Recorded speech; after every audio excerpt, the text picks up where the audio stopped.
So hey everyone, welcome back to another Fight Chat Friday with Taekwondo Coach Academy. That's me, Adrian Byrne and Richie Ford, and we're bringing to you a little bit of ITF Taekwondo at its very, very best every Friday, highlighting some of the best of competition, coaching and elite performance.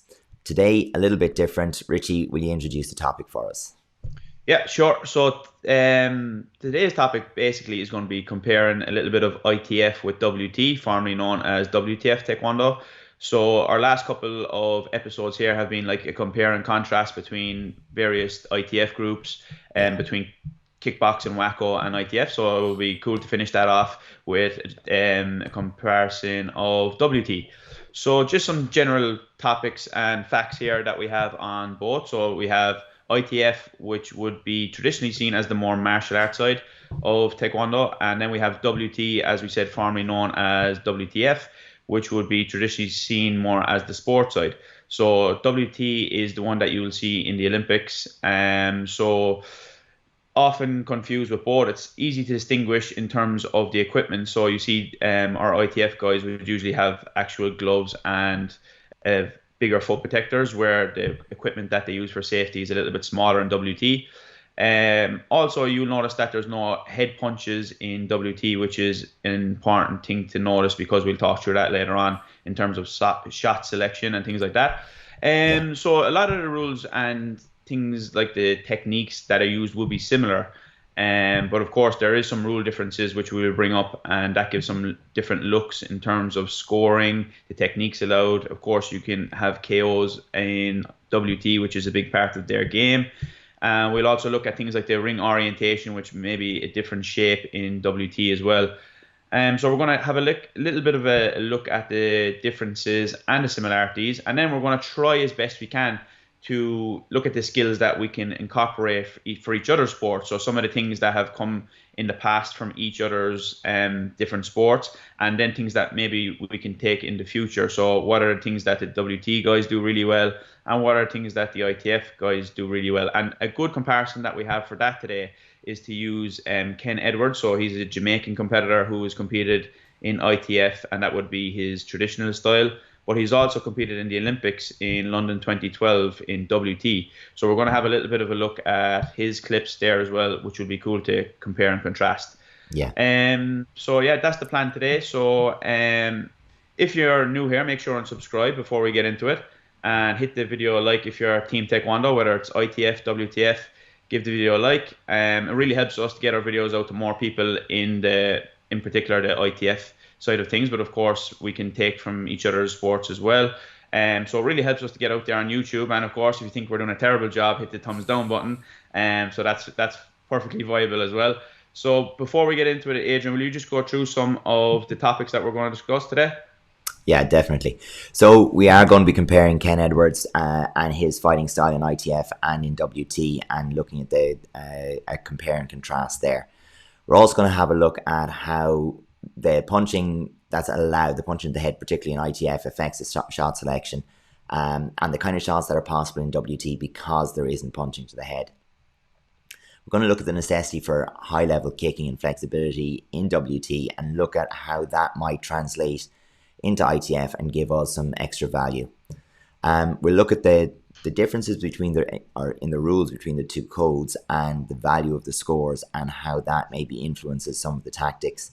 We'll look a little bit at the stance and facing that's preferred, some real similarities, and that I think is really down to like both codes learning from each other and looking at what would work as the rules have evolved and changed over the years. And then definitely finishing with what we in ITF can take from WT, and maybe what they might take from us. So we'll certainly do as best we can to chat through what we're seeing, do a little bit of comparison, and steal some good ideas if we possibly can. So the first kind of clip that we want to look at is maybe just highlighting a little bit of the kicking style that is traditionally preferred in WT, which involves very often a lot more use of the back leg. So this goes back to 2012. Yeah, so here we've got Kenneth Edwards in blue, as we mentioned, traditionally an ITF fighter here fighting in the Olympics in London 2012. So 2012 obviously is a there's a bit gone by since, so the rules have changed even more. But you see there, something that features heavily in the WTF game is that back leg turning kick. And before we actually start to record, and Adrian mentioned that there's a difference there as well, that the scoring can go around the back. You can see Ken Edwards here, his Hogu, his body armor just goes a little bit more around the back, which makes this shot more viable, I guess. Of course, the fact that there's no punching to the head makes this shot very viable as well in WT, because in ITF traditionally, if you see somebody launching off the back leg, especially at the high level, you see people just cut through that with the front hand and just taking them completely off balance with that shot. So that's something that we could probably see here in WT based on the fact that there's no punching to the head. Yeah, I think a big element of it as well is that because you have a viable target on both sides of the body, you don't have to adjust your leg to get off that. You don't have to change legs to get off that shot. So I think in ITF, we're looking at that back leg turning kick now as a leading shot. So it can be a counter score for sure, but it might be just a way to bring you into hands. It's a connecting shot where, we know we can't even throw it on one side of the body, because the second you throw it to the back, it's going to be a stop and a warning. So in WT, they don't have to worry about that. It might not score for them, as in they might not connect with enough of the Hogu to get a score, but they are not going to be penalized for it. And it can set up the second one. So you'll often see the double turning kick, particularly back here in 2012 and even before that. You'd have seen double and triple right, left, right kind of style turning kicks, or using right, left and into a spin from there. So just getting the shot off is the way to start a combination. And we can see even back in 2012 there, the direct shot from Ken can almost resolve that kick right away. And that is the vulnerability in ITF as well. When you open up the body for that back leg, now this is a front leg one, but when you open up the body for that back leg, there's a chance to be cut through. Yeah, for sure. Definitely. But we'll actually see this similar technique from Ken here in ITF later on against Tim Cool in the same year, actually, 2012. So we'll actually see that later on. He uses the same thing, just leans the body back slightly and just uses that range and flexibility he have to just literally cut them off. I think the clinch as well is something that's worth noticing here. So you see the clinch here from the both competitors, and you see Ken trying to break off that clinch straight away. But you see that has a major factor as well, because as we said, it allows you to come off the back leg a little bit more, because you can just clinch up and reset. So you're not really giving away too much of a risk if you can get in there quick enough.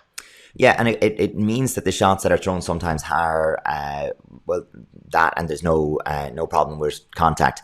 You can have as much contact as you like in WT. True. So, but it means that you can go full body behind the shot. You can really commit and move your body forwards, because if you don't end up with the right range, you'll end up in a clinch. And a clinch isn't a problem. You're not going to be warned or pick up deductions for being in that clinch. So that does change things. And then there's a whole meta game around how do you release from the clinch. And I think that's something we'll look at later, because they have some great shots that they throw from the close range, because again, the hands aren't involved. There is a reset and there's an ability to pick up the leg and throw a shot from close range. I think it's something that some of our fighters can get a little from, because our clinch, or when we end up in a clinch now, it's a very brief moment before a referee will step in and break. And if you can take the advantage of the expectation that there's going to be a break to throw the headshot, I think there's a huge opportunity for a score. We maybe jump to that one that you were talking about, where Ken's using that flexibility against Tim Cool here, and as you said, in 2012 in Brighton. Yeah, fantastic shot. Just able to pick it up. And this is a team that we've discussed a lot here on Fight Chat Friday. The whole idea of being on top with the front leg is such an important principle. I think it's actually something that allows Ken to transition into WT almost seamlessly, because it's something that features a lot, where they can pick up that leg and hold it, just wait for opportunities to arise and just pull off a headshot very quickly, where it's not really something that our ITF fighters would have quite often, I guess. Like Tim also here, you can see, is a fantastic kicker off the front leg. Yeah. But just having that little bit extra, I think it makes a massive difference. And it's like, if you think about it, I know around the time of 2012, there was a lot of people transitioning from ITF, especially in Team GB, trying to make it into that Olympic squad. and they were looking for people Definitely. who were really good kickers, and it's almost like a prerequisite to even be considered, to be honest. So it's a very, very important aspect of the game in WT. And of course, if you can bring that to ITF, it's a lethal weapon there, as you can see from Ken. Like, it's a very clear score of 3 points, and if you can get a couple of them every match, you could be 9 points up on all cards potentially. Yeah, and we do see this to some degree in ITF as well, and even referring back to one of our earlier conversations and talking about transitions from WACO, and things that are similar across both. But you do see with, for example, Colin Adolphs on the senior male side, who has the height and that reach. Take some of the Irish juniors over the years in terms of like a Luke Moriarty, Luke McGrath. Some of those guys can really stand and just put the leg up there. Going to the junior girls like Tara Barada, there's plenty of them that can just float that leg up there. And if your control of distance when you're attacking isn't great, or if you're not conscious of the threat as you go forward, you can pretty much just walk yourself right into it, and it becomes a big thing then as well. Taylor Smith from England, again, just the -45s, -50s junior girls, like it tends to be that level of extreme flexibility is something that it's often there with the juniors in ITF Taekwondo, but it's very rare that we see it carried through to senior level. Generally. And you know what I think is an important factor on that actually is that because people are so successful with being so flexible on the front leg as a junior, they actually can rely on it so much that then when they become senior and the experience level just increases a little bit, the hands actually become a big problem. And I've actually said this to a couple of the guys in Ireland a few times that are very, very good off the front leg, to make sure and work on your hands as you get through, because when you get to the senior level, just that experience is going to be able to, people are going to be able to get through, find opportunities, and be very dominant to a hands. And we actually see it here in this fight. Although Ken is comfortable on the hands, particularly with the backhand, Tim got through a couple of times on the hands. So it's something that you have to be very careful with and not rely on so much. And you got to make sure that you're able to still use the hands very effectively. So we see it here. Tim's able to just shut it down with the hands. So that's actually something that I think is very important for juniors who have that ability to be able to also link up the hands. Yeah, that's it. I mean, no matter what or how flexible you are, there's an opportunity always to cut off the leg. And it's around having the right distance and the right timing and stepping through with hands.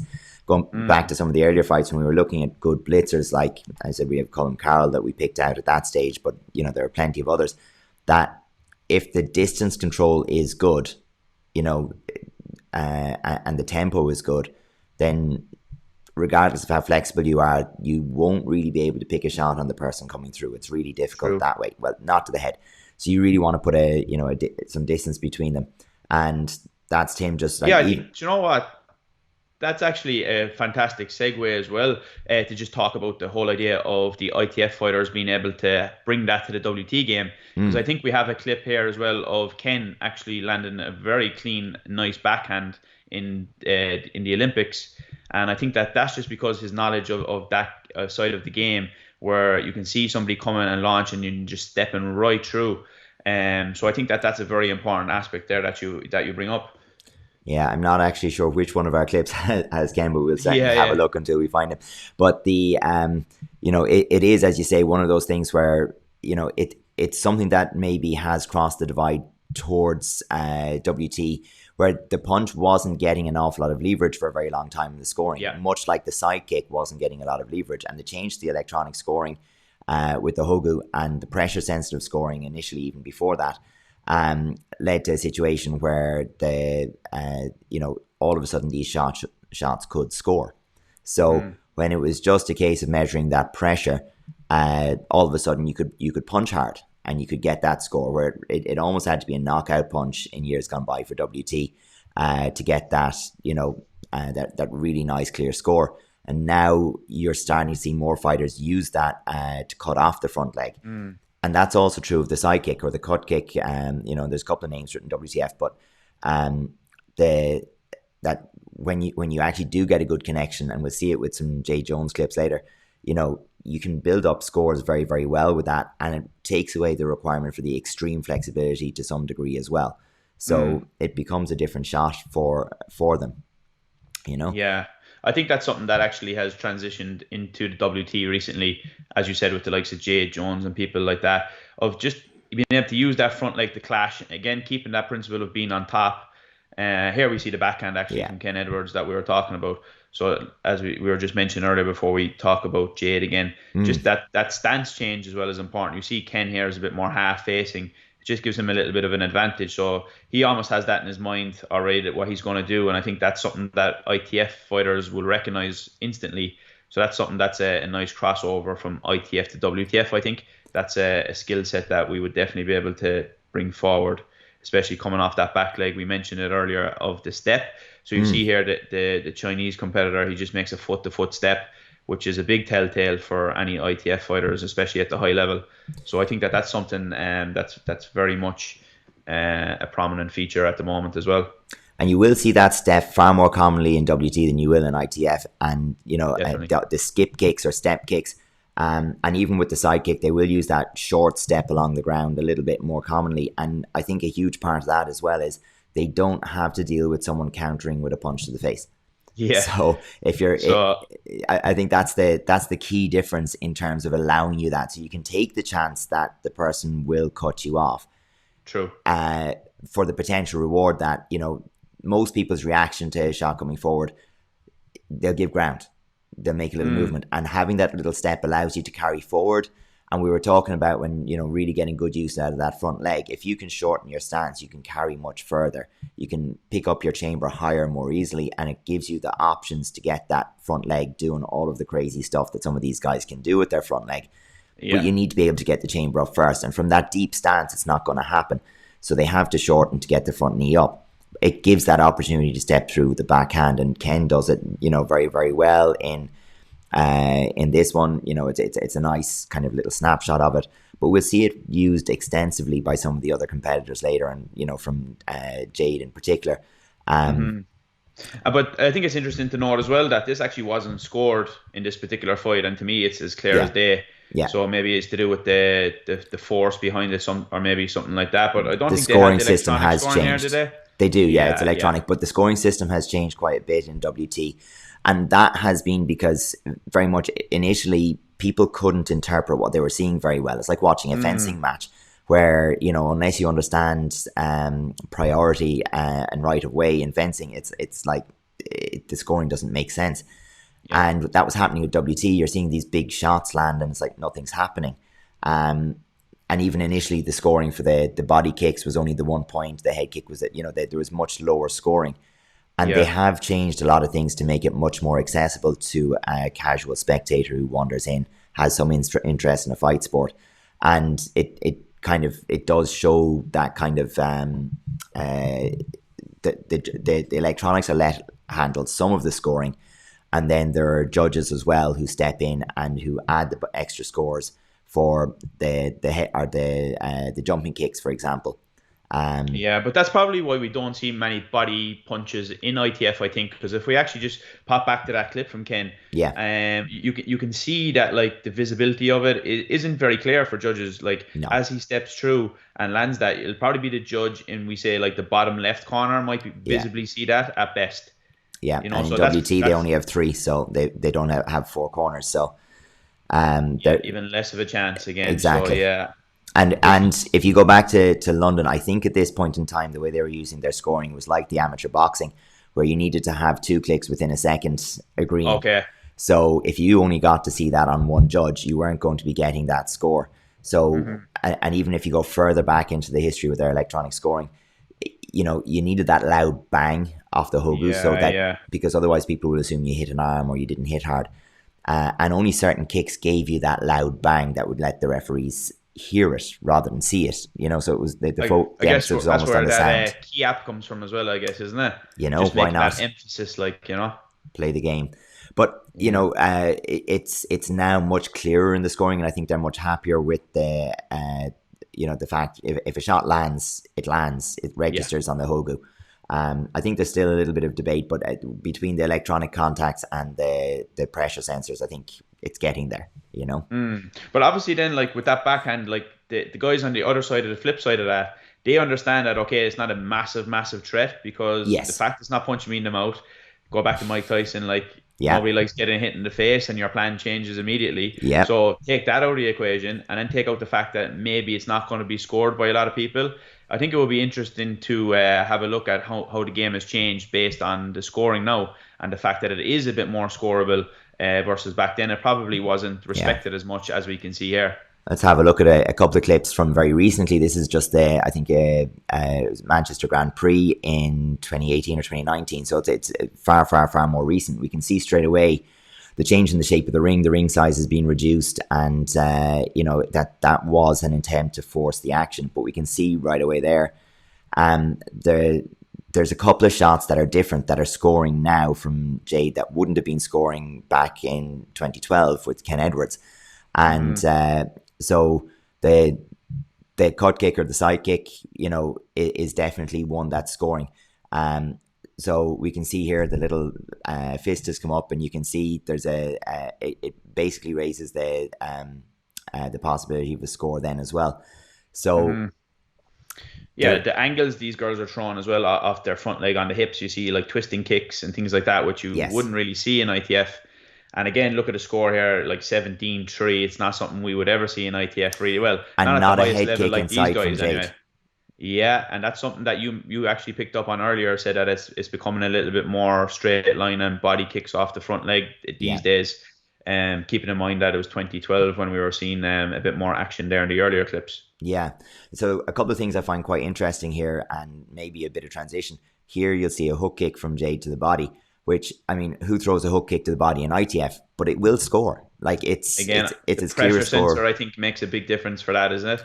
For WT, definitely that would never have been a scoring shot years ago. But but I think for ITF, a shot like that, a hook kick to the body, it's not a shot that people are going to throw or lead with, but it is a shot that, very interestingly, it's a 2-point score for us, and it's coming in a roundabout fashion. It's an unusual angle. It's something that might be worth an out punt and see how it works, particularly mixed with a good strong front leg side kick.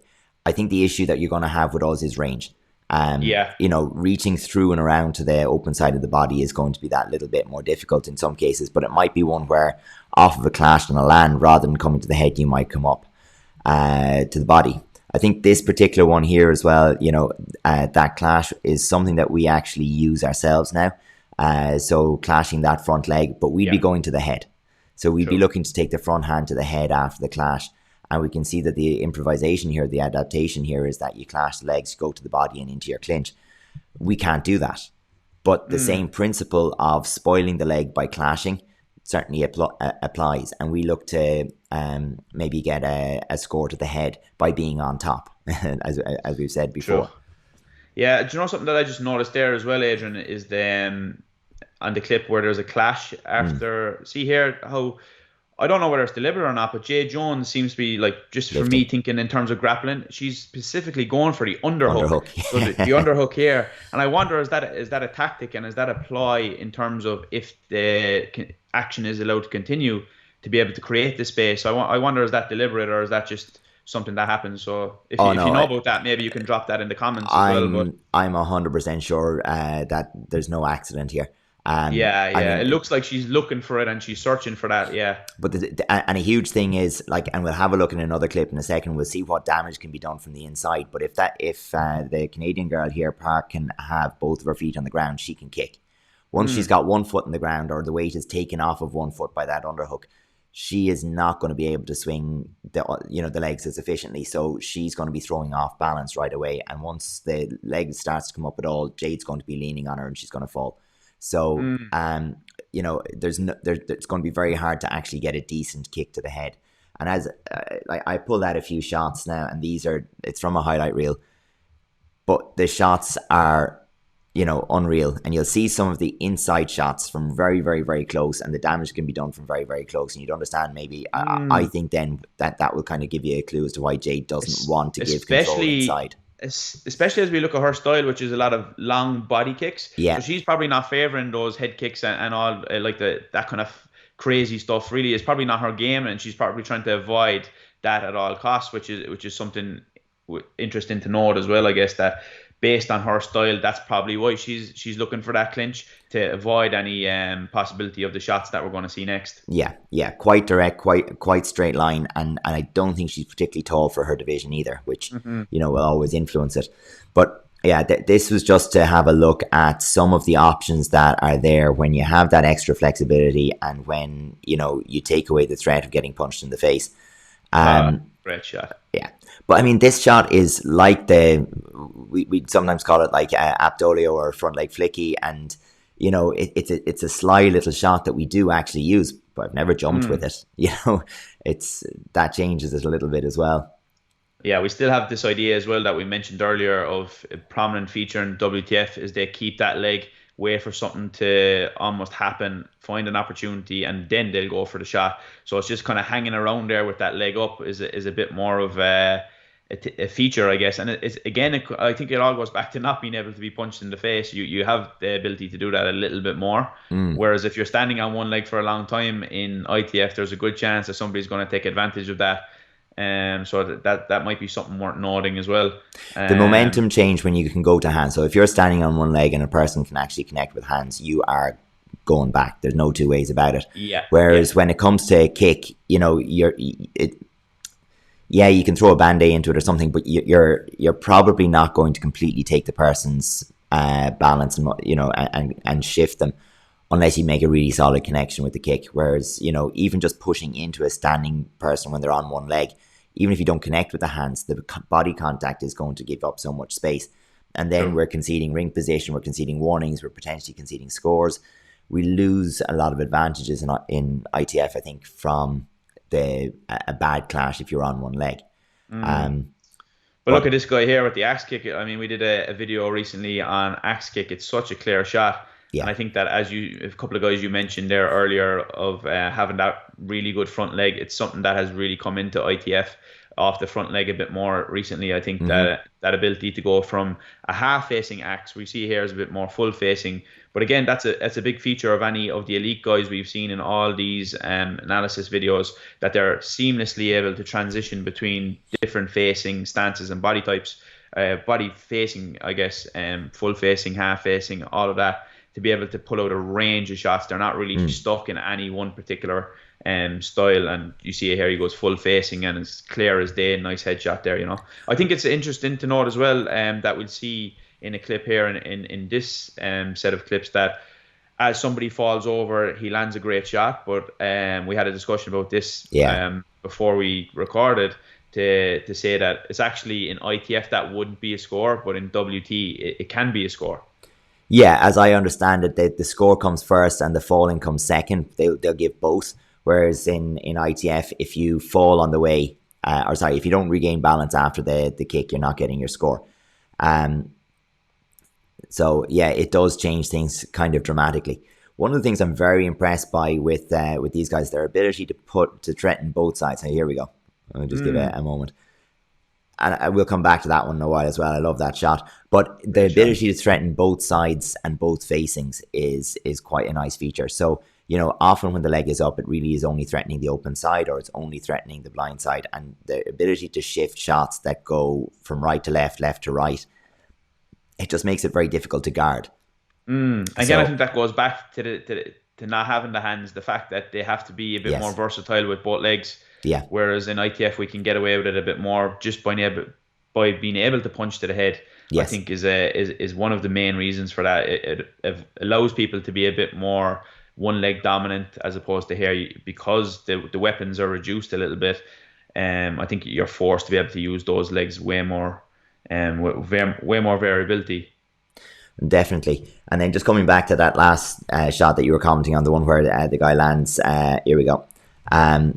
The reach is unreal now, but I quite like this one, and I'm gonna pause here. You look at the body position, and what he's done from the bump is he's thrown his body away into one side. Now the thing is, I teach that shot. It's not exactly the same, but I teach that shot, and it's because sometimes when you'll blitz, you'll bump. You'll end up in hands, and you bump bodies with your opponent, and there's just a touch of give on their side. Like there's enough movement.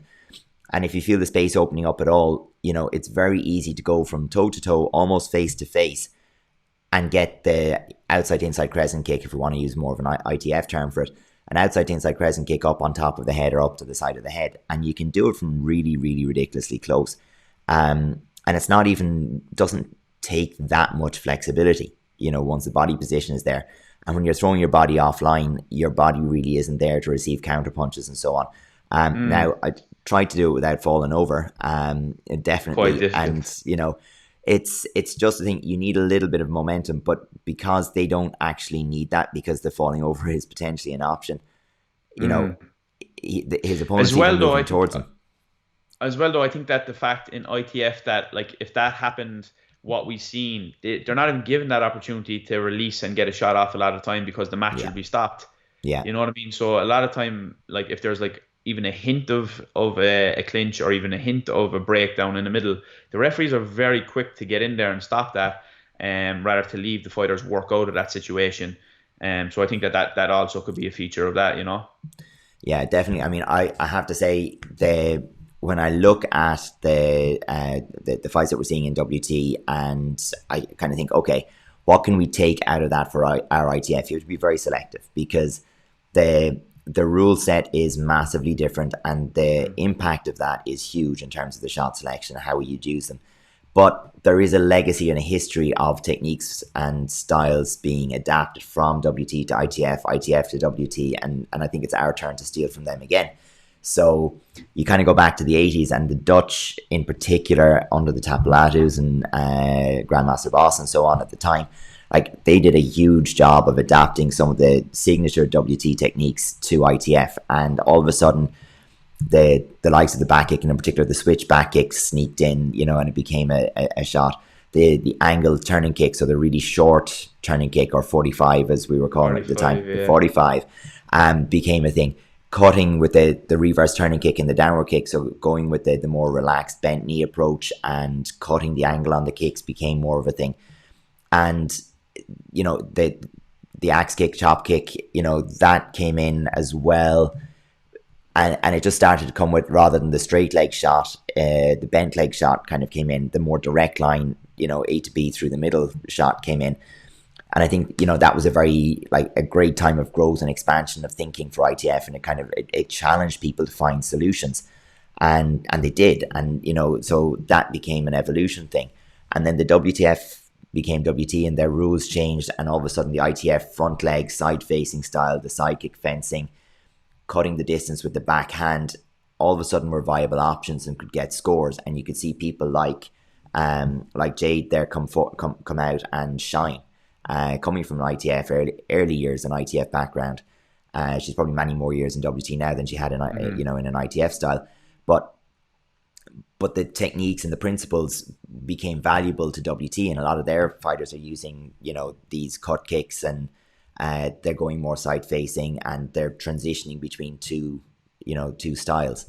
And now I'm looking to say, okay, well, what can we steal back from them? And I think for us, a big feature at the moment is we have this inside range that's developing, because, you know, people can be explosive to hands, and you can create a little bit of, you know, a body to body contact there sometimes, or because of how the techniques interact, you know, countering with hands, you can sometimes end up in that very close position, and an exit with a scoring technique, you know, would be very interesting. You know, I think that actually the people who've made this actually work the best is the other ITF group that you did a video on 2 weeks ago, because the fact that they're only allowed to get to, is it 2 punches? 2 punches, and then they have to break. Yeah, I think that actually makes it a bit more viable, because then they have to break, they don't have an option. Whereas sometimes a lot of the guys in our ITF will settle for that almost reset from the referee. Yeah, and I think that takes away, as you said, a massive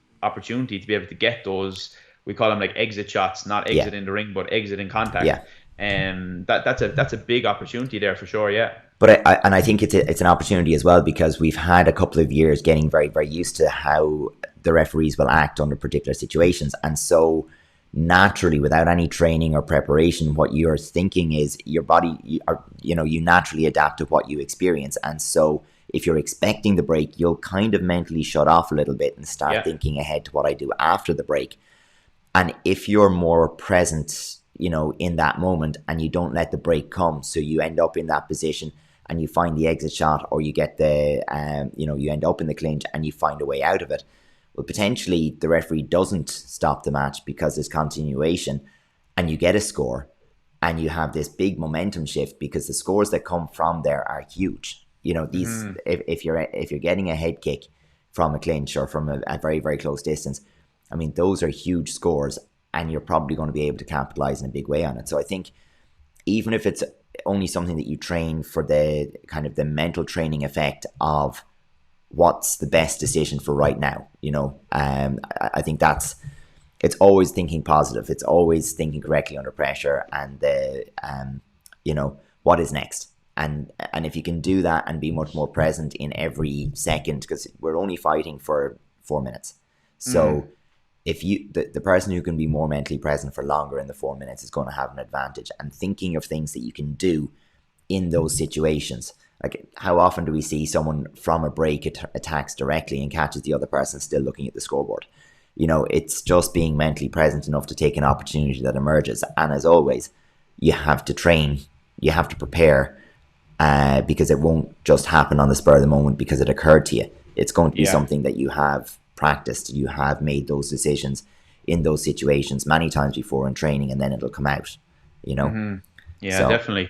Now, something that I really liked was the versatility of kicks that they have, which seamlessly come from all the same position of a chamber. yeah. As in, like, once the knee is up, you don't know what's actually coming, and you can't tell based on the body position. You can't tell on subconscious cues and things like that. So I think that versatility of the kicking game they have is massive, which all comes from that whole idea of concealing your intentions.